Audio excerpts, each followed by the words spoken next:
Okay guys, hello, good morning, good afternoon, good evening. It depends on when you're going to watch it, but it doesn't matter. You are in control of your class. Okay, I'm so happy to be here with you, and I hope to help you as much as possible. And I miss you a lot. I hope we can, teach students, not cameras, yeah.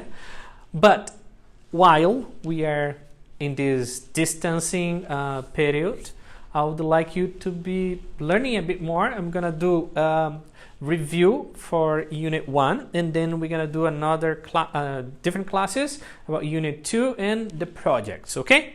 So Unit 1, we studied about home sweet homes. Okay guys, we're going to review in Unit 1 adjectives related to home and places, okay? Remember this text, it's on page 10 in your book, yeah, apartment for sale. And I discussed about this with you, this word here, sale, because of this preposition for, quer dizer que é para venda, yes?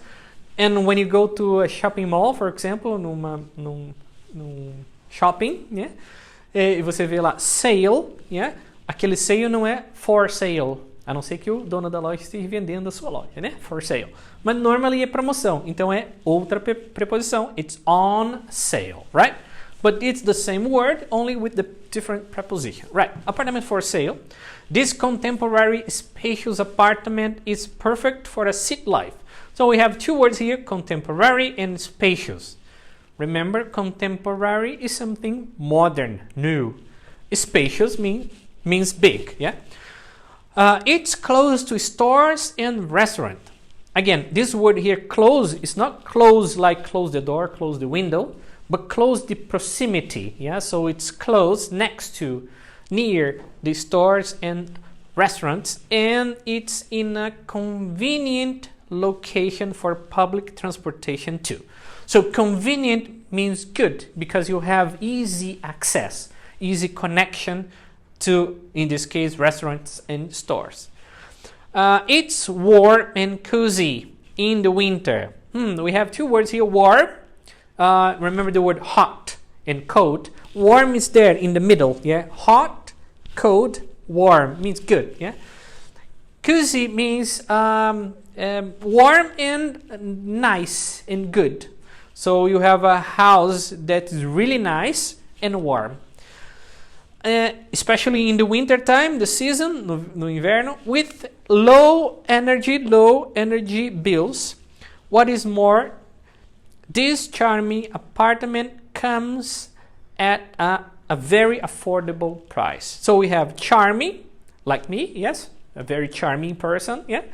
And affordable means that you can pay, yeah. So you have the money to pay. It's affordable. For example, if I want to buy a Ferrari, I don't have the money, so it's not affordable for me. I don't have the money. So affordable, you have the money that you can pay, right? So in this case, the apartment is affordable. It's not expensive. It's in a good price. Okay? So we have these words here: contemporary, spacious, convenient, warm, cozy, charming, and affordable. What you can do is, take these words, write sentences using them, go to a dictionary, find definitions, find application in sentence, and then use it using your context, right? Another way, outra maneira da gente memorizar, to memorize them, is to work with the opposites, yeah? So the opposites of these words are there. For example, this word is a new word too, yeah, chilly. So chilly means very cold, yeah, when it's chilly. So the opposite of chilly, of course, it should be, oops, I put all of them, yes, warmy. Now it's going to be there, yes. So warmy. So, and the opposite of unpleasant means that it's not pleasant, it's charming. Pleasant means agradável, yes. Unpleasant, not pleasant. So, charming. Number 3, old-fashioned, contemporary, yes. Old-fashioned, not modern. This is modern. Expensive, a lot of money. Affordable, it means that you can pay, yes. Uninviting, so you don't want to stay. Yeah, não quer ficar because it's not beautiful. So cozy means it's nice, it's good. Inconvenient, that's the opposite of convenient. And cramped, we studied this word here. It means you can move inside. Yes, cramped. So spacious, you have space to walk around. Like my house, in my bedroom, it's really cramped. I don't have space to move around. So some apartments may be bigger and very spacious. Okay. So these exercises here.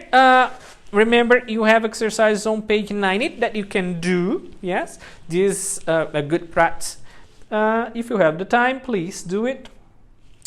Moving on, review unit for phrasal verbs. Yes, this is a part that we are going to review for phrasal verbs.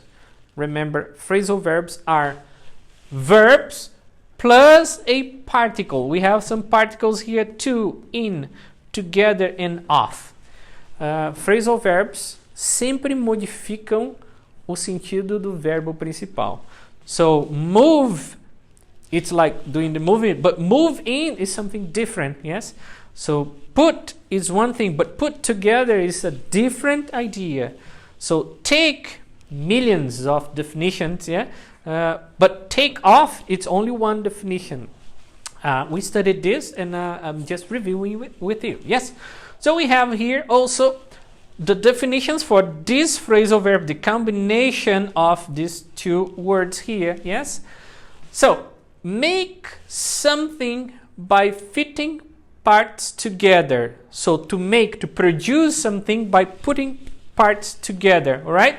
It's one of those. Start living in a new place. So, you started to live in a new place, start living in a new place, in a new location. Become successful, se tornar bem-sucedido, become successful. Provide the things that a person needs, like to give the things, like the school gives you education, exactly what you need, yes? So provide is to give. So when we have here the definition. So the first one is, the school caters children from the age of 3 to 8. I know that you did this. Eu sei que você já fez. We're just revising it. But try to connect. To cater to children, like to give exactly what they need.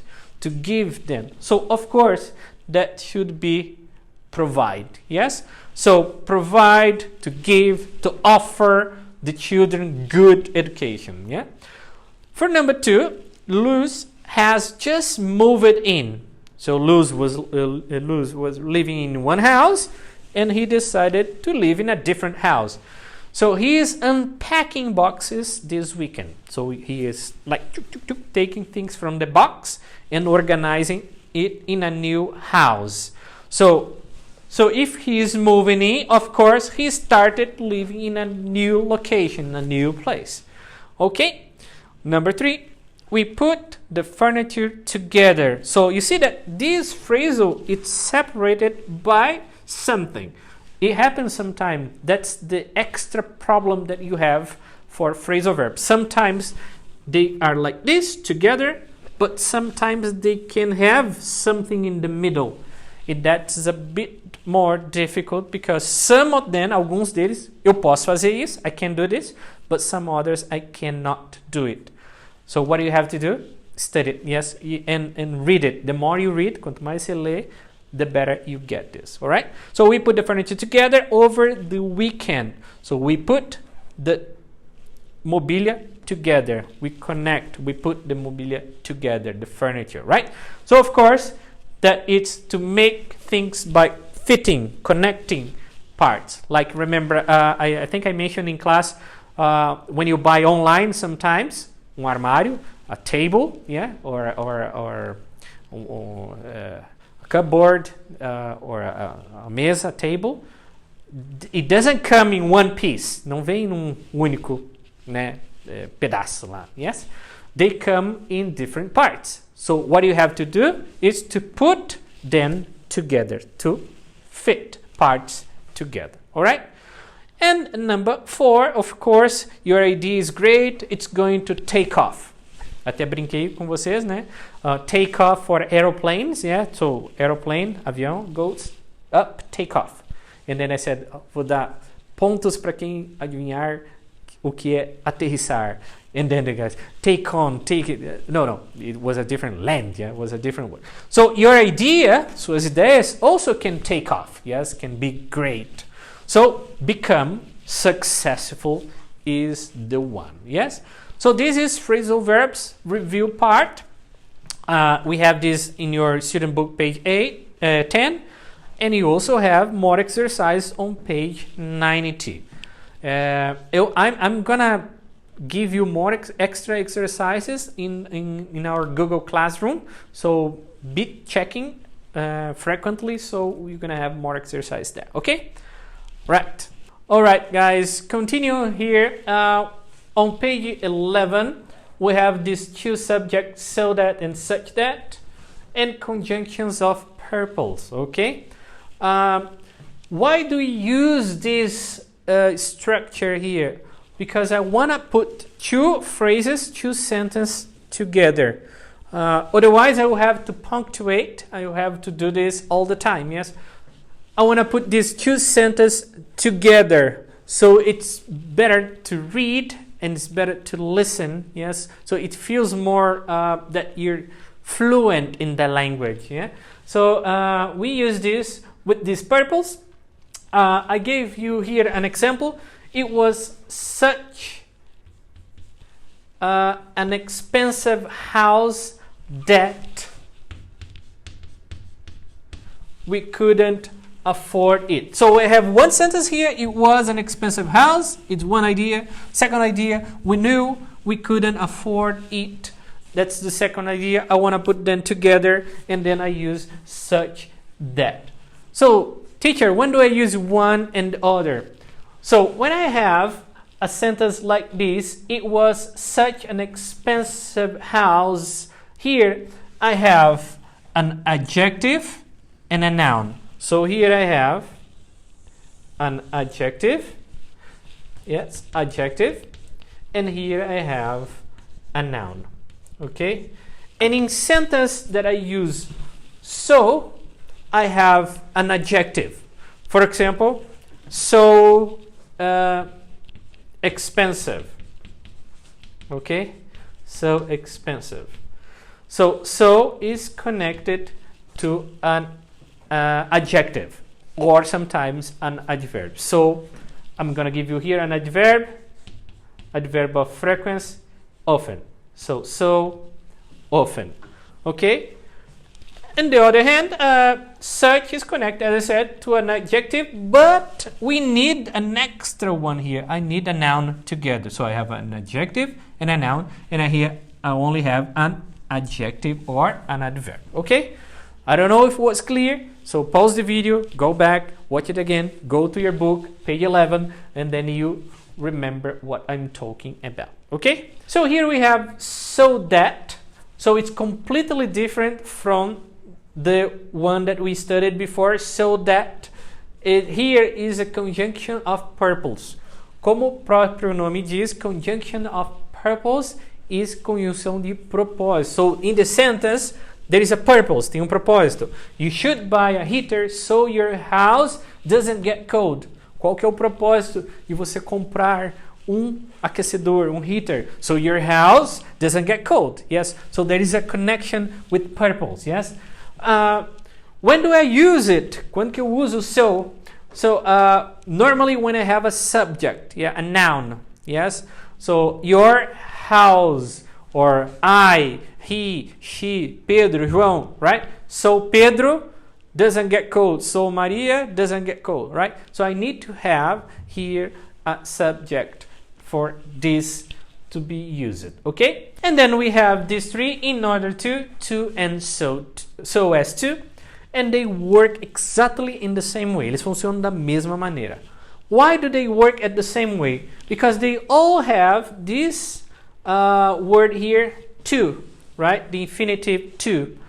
O infinitivo com to pede that what comes after is a verb, okay? So I need a verb here. So I know that I need to use one of those three. Eu sei que eu tenho que usar um dos três. Kate has been looking online in order to find, ou to, or so as to. Posso usar todos, teacher, da mesma maneira? Yes. So, in order to, so as to, and to, they work at the same way. To find a new apartment. O que vai me definir? O que eu vou usar aqui, ao invés do so, essa palavrinha aqui, find. Yes? Okay. So, I think this one was not difficult. Yes, you just need to think about, here you have a subject, here I have a verb. So I use when I have the subject here, verb, I use these three, and that's it. Okay, there is no difficult in this one, right? Okay, guys, so I think we finished now. If you have any question, let me know through Google Classroom, send me a message, and I'll see you next class. Take care.